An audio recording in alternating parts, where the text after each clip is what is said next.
The Clippers reiterated yesterday that they were very much wanting to keep All-Star guard Paul George, but that they will have to see how things play out as he approaches Saturday's trade deadline to exercise his $48.8 million player option. Let's take a look at what Stephen A. had to say about the possibility of PG in Golden State.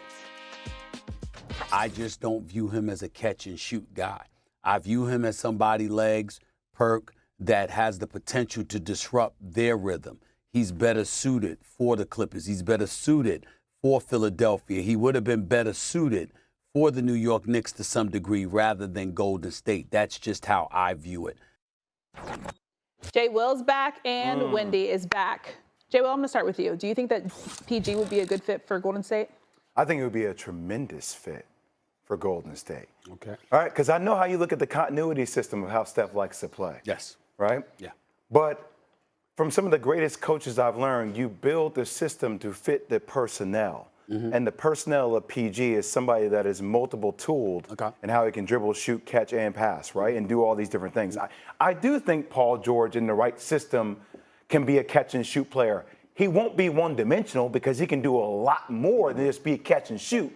But I think playing off the likes of Steph Curry and the amount of gravity that he can draw towards certain equations, similar to how Klay was able to really leverage that. Okay. I think PG could do it. And I also think at the end of a shot clock or when you need a bucket the most, having the variety of Steph and PG with the skill sets they both bring.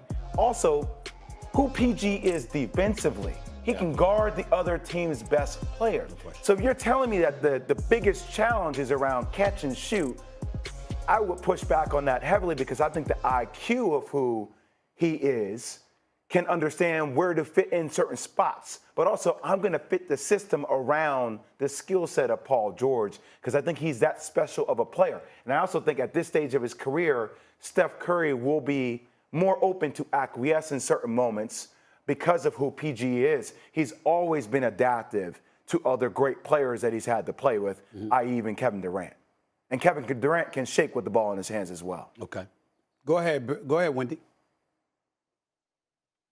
Okay, so first off, Paul George had a great year last year. He really did put up a good year and was a healthy year for him. Yeah. And so, he's in demand.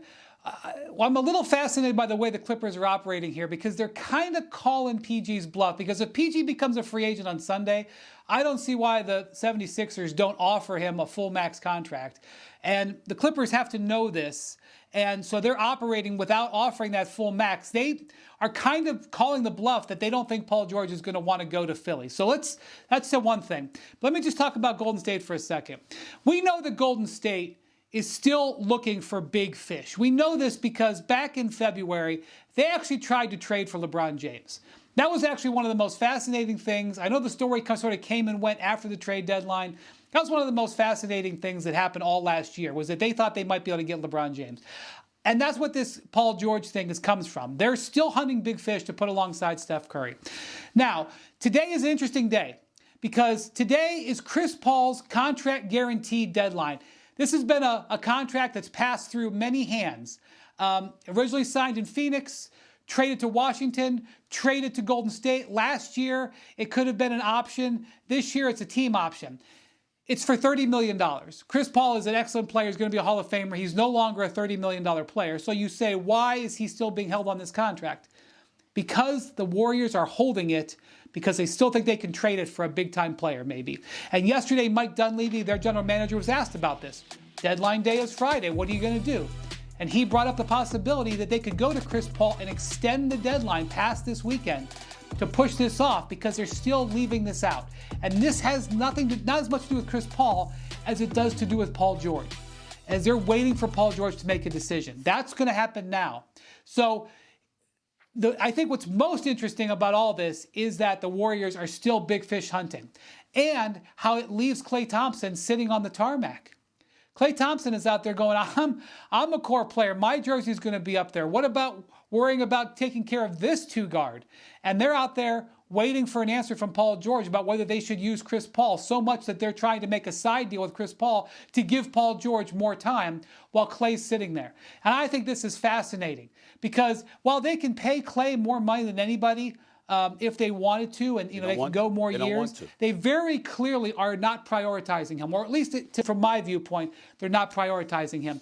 And maybe they're playing with a little bit of fire, because if Clay gets to Sunday night and the Warriors are still working on other big deals, and they've pushed Chris Paul's contract deadline past that, and they keep trying to use that, what sort of message does that send to Clay? And that's one of the many, many fascinating things in the NBA we're going to watch over the next 72 hours. Let me say this, a couple of things. Appreciate all of that, Wendy. I in no way mean to imply what Paul George is in any negative fashion. He's an elite player. He had a fantastic season, averaged over 22 a game, shot 47% from the field, shot a career best, 41% from three-point range. And oh, by the way, upticked his free throw shooting by about 3 points, shooting 90% from the free throw line. I think it's 90.7% from the foul line, to be exact. The brother's big time. I understand that. And he's not somebody that rests on his laurels. He clearly works on his game, works on his bag all the time. Major props to him for that. But when I look at Golden State, the priority is Steph Curry. Paul George has no problem being the number 2. He's shown that wherever he's gone. We understand it. He was the number 2 in Oklahoma City with Russell Westbrook. He was the number 2 in L.A. with Kawhi Leonard. He gets that. He gets back on defense. He's gritty. He's one of the elite defenders. We get all of that, too. What I'm thinking about, Jay, is Steph's movement without the basketball. I'm thinking about how easy it is for everybody to automatically feed him. I'm thinking about a Kuminga, Podziemski, and others, and how they just, Kuminga has elevated. Podziemski just arrived, okay? And I'm thinking about how all those pieces fit. Paul George will find a way. He'll be effective. The numbers won't dissipate. That's not what I'm implying. What I'm talking about was somebody like a Klay Thompson, who's a catch-and-shoot guy, for example. It feeds into rhythm-wise, what we're accustomed to seeing Golden State do. Now, it might be that they want to do something a little bit different now. Might want to slow it up a little bit, might want to change the pace. Now we talking. Steph Curry's getting older, not younger. That could have something to do with it. I'm aware of that. But I never said it was a bad move. What I said was Philadelphia's a better move.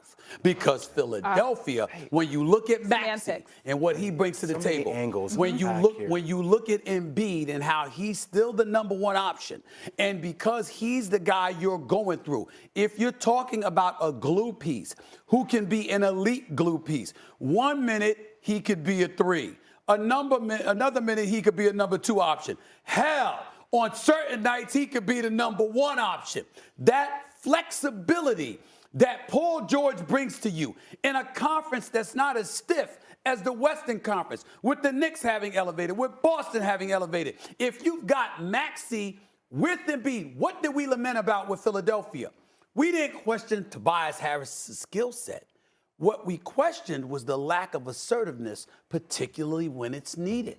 We don't accuse Paul George of such things. Paul George knows when to step it up and how to. He knows when to step it back and how to do so. And when you're looking at Philadelphia, no matter what you see of him in Golden State, it clearly works better in Philadelphia than it would work in Golden State. That is why I said what I said. You know what I don't like about you? You know what I don't like about you? Hold on, Chris. It just has a big red. You know what I don't like about you? There have been so many times you have, I've came on your show and I've answered a question different than the damn question on the screen where you say, I'm sorry, Mr. Wood, what's the question on the screen? But then you get up here, you answer a different damn question. Well, that's how he does you answer a different, it was, PG and the Warriors be a good fit? Yeah, I understand that. That's what they put.